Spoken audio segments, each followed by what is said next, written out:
Welcome to Conversations. I'm Muqtedar Khan, your host. And today, at the request of many of you who are regular watchers of Conversations and leave such wonderful, thoughtful, and supportive comments, first, I want to thank you for all those comments. And it is at your request and by many of you that I've decided to provide a commentary on what is happening in China with regards to COVID. First of all, let me remind those who are coming here for the first time or those who have not subscribed to Conversation yet, please subscribe to Conversations, ring the bell icon, like this video, and do share it with your colleagues and friends, whoever you think will benefit from this discussion. So what's happening in China? China is in trouble. And not only is China in trouble, but it's probably going to cause massive problems for the rest of the world. There is an explosion of COVID-19 pandemic taking place in China. It is like 2 years ago. It's like 2020, March, April, as it was in the rest of the world. So China is now experiencing literally millions and millions of COVID positive patients. Of course, we are all familiar that Xi Jinping's signature strategy of zero COVID essentially was very, very tough. It was basically, he had locked down the whole country, which was also impacting the global economy because of its disruption of supply chain. However, after some protests which were nationwide, which were actually condemning Xi Jinping by name and demanding that he resign, the COVID policy was changed in China. And as a result of that, there seems to be an explosion of COVID cases. Now, some analysts say that the narrative coming out of China, that the reason why there is an explosion of COVID cases is because of the shift from zero COVID policy of Xi Jinping to this more relaxed approach is probably not true, and that COVID cases were rising even before the slackening of the lockdown policy. So what is really happening?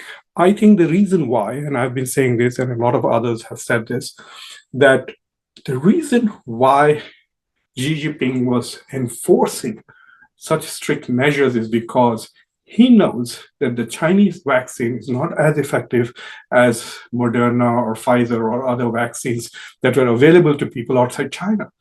So basically, rather than getting the best vaccine which was out there, China has the money, second biggest economy in the world, one of the richest countries on earth. They could have got the best vaccines for the citizens. Instead of that, they chose to go down the ideological path, and most of the Chinese, even though 3.5 billion vaccinations have been given in China, Chinese vaccine is maybe 60% effective, and it doesn't even help older people, and it's not very good with the new variants of COVID that have come out. So this is what has happened. Bad vaccines, people's lack of trust in the bad vaccines, new variants of the Omicron and other variants of COVID. I'm not an expert on COVID and its causes, so I'm not going to venture there.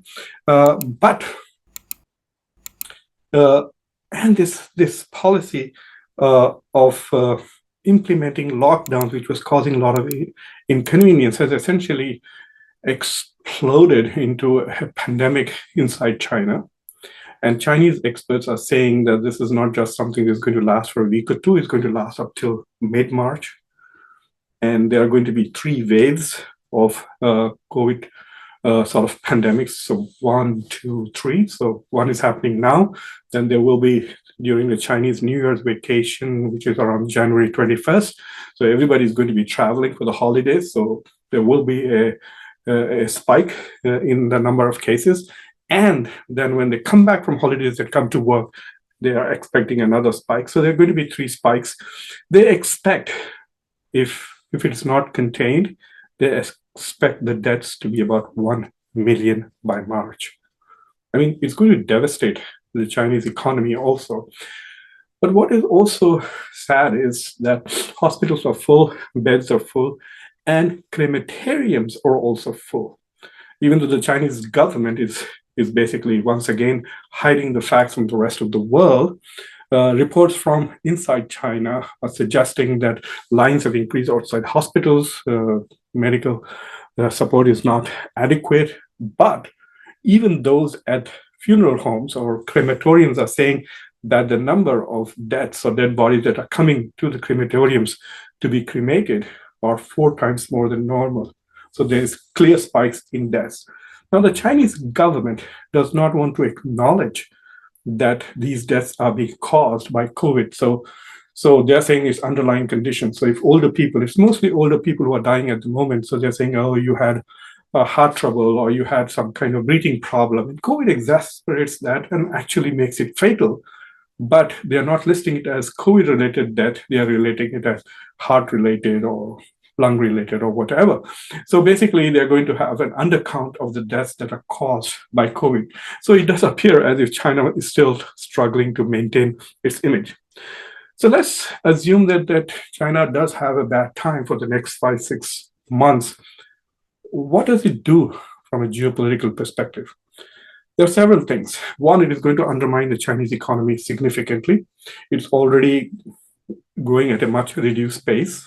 It used to be at 8 or 9, now it's at about 4. It might even grow less or go negative next year. So 2023 could be a bad economic year for China. And that will have an impact on the supply chains, and it will also have a global impact, which means already there is a shift of manufacturing from China to India. It's quite possible there will be much more faster transference of manufacturing out of China to other places, India primarily, but also Malaysia, Taiwan, Singapore, Indonesia, most of East Asia could benefit from these Western-owned companies moving their manufacturing out of China. But more importantly, this perception in the world that because China has an authoritarian model, it's very efficient and quick in decision making, that image bubble will be burst. Some of the best responses so far has been by democracies like New Zealand and South Korea. Even democracies, especially those led by women, have outperformed every other form of governance in dealing with COVID. And it's a known fact. And now, if China really fails to handle this particular problem of COVID in a way that is expected of the second biggest economy and second most powerful country on earth, then it will definitely undermine the image of China, the image of its model, which is also practiced in other places like Singapore, but it will also completely damage China's soft image, and hopefully more and more countries in the developing world, in the global south, will once again look towards the democratic model as a model that is worthy of aspiration. So this is what I expect. If China brings it under control, then it's good for everybody, including China specifically.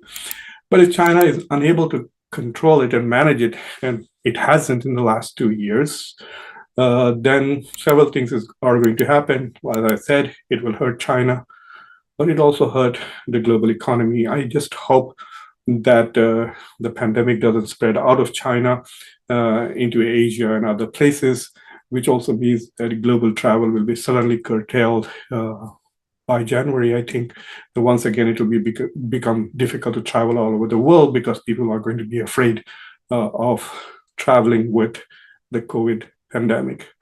So I hope you found this conversation, this brief analysis of the situation in China helpful.